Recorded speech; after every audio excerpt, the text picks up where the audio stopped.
دوستو، قرآن پاک کی ایک حیران کر دینے والی حقیقت سنو۔ اللہ تعالیٰ سورہ رحمان اور سورہ فرقان میں فرماتا ہے کہ دو سمندر ہیں، ایک میٹھا اور دوسرا کھارا، اور ان کے بیچ ایک رکاوٹ ہے جو انہیں ملنے نہیں دیتی۔ آج سائنسدانوں نے تحقیق کی تو معلوم ہوا کہ واقعی جب دریا کا میٹھا پانی سمندر کے کھارے پانی سے ملتا ہے تو وہ فوراً ایک دوسرے میں جذب نہیں ہوتے۔ ان کے بیچ ایک قدرتی بیریئر بنتی ہے جسے سائنس کی زبان میں ہیلوکلائن کہا جاتا ہے۔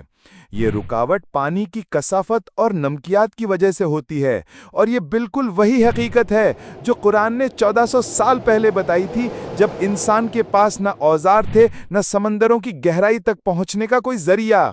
سبحان اللہ!